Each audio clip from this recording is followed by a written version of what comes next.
There's three stories of Dhul Qarnain, three people that he met. The first incident demonstrates for us the nature of Dhul Qarnain. That Dhul Qarnain was a righteous king. That the power did not corrupt him. That the power did not get to his head. He had the option of enslaving, of killing, of looting, of plundering. And he had the option of being generous and good. And he chose the option of being a good king. And that was, those who do wrong will be punished, and Allah will punish them even more, and those who are good, we will reward them. So this shows us the nature of Dhul Qarnain. ثُمَّ أَتْبَعَ سَبَبًا. Then he followed another road.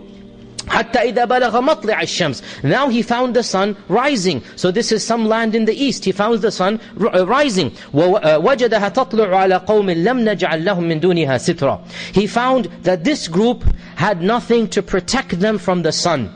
Some have said this means that they did not know how to build buildings. They were still living in the open, and they were just using the trees as shade. Others have said this means that they were a group that didn't wear clothes. ثُمَّ أَتْبَعَ سَبَبًا. Then he followed all along in another way. حَتَّى إِذَا بَلَغَ بَيْنَ السَّدَّيْنِ. Until finally he found a passageway between two mountains. And he found there a group of people, they could not speak to him. لَا يَكَادُونَ يَفْقَهُونَ قَوْلًا. What this means is they were cut off from all civilization. Because every civilization has a translator, has an interpreter. Every civilization you go to, you will find somebody who speaks your language, if the civilizations interact. Only if you go to a civilization that is cut off.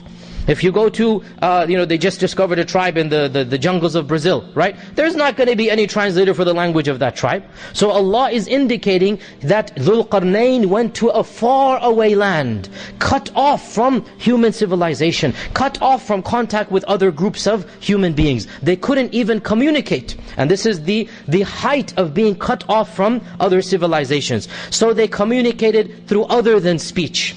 And they communicated through their hands. So they said, which is, everybody can do this. You can always communicate basic stuff, images and whatnot. So they said to Dhul Qarnain that Ya'juj and Ma'juj are causing a lot of evil on this earth.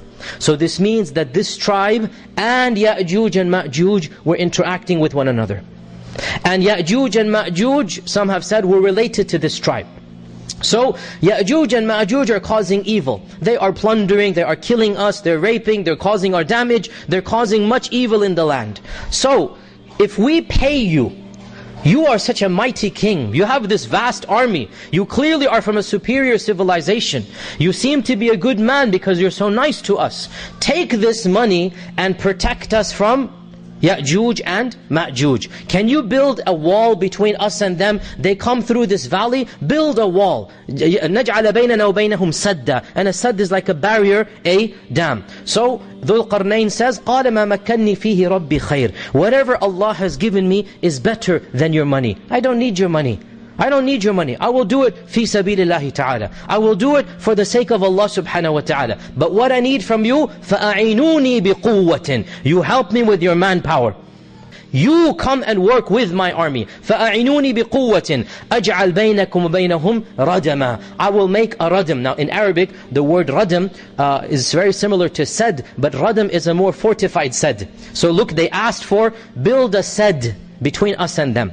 Right? بَيْنَنَا وَبَيْنَهُمْ سَدًّا. Dhul Qarnain said, I will build something even better. I will build a radam. And a radam, there is no English equivalent, but it's like a fortified dam. It's like a barrier that has been fortified. So Dhul Qarnain said, I will do something even better than this. So Dhul Qarnain says, آتوني زبر الحديد. Bring me pieces of iron or sheets of iron. حتى إذا ساوى بين الصدفين. When he had laid it between the two mountains. So he's building a type of barrier with iron, which is right now cold. قَالَ انْفُخُوا. He said, blow. And the blowing here is with the bellows, with the fire. So once he's put the iron there, a massive fire is being built. A fire that is so hot that all of this iron will become molten ore and stick together. So this is the help that he needs from these people. Allah knows how they built such a large fire. Allah knows what they did. But Dhul Qarnain had the technology to do that. قَالَ انْفُخُوا حَتَّى إِذَا جَعَلَهُ نَارًا. Until when he had made it fire, meaning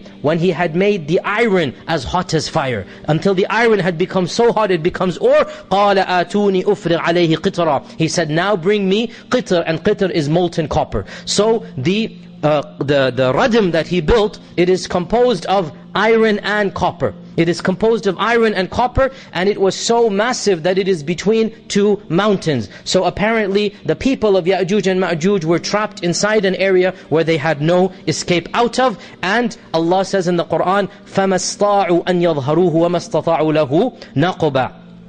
They could neither climb over it, nor could they dig underneath it. This is really what it translates into. فَمَا اسْطَاعُوا أَنْ يَظْهَرُوهُ. They couldn't go on top of it. وَمَا اسْتَطَاعُوا لَهُ نَقْبًا. Nor could they dig a hole, nor could they go underneath it. And then Dhul Qarnain said, قَالَ هَذَا رَحْمَةٌ مِّن رَبِّي. This is a mercy from my Lord. And according to one interpreter, he actually fell into sajda, thanking Allah that he was able to do this. So this shows us Dhul Qarnain realized how evil Ya'juj and Ma'juj are, and he thanked Allah for blocking them up.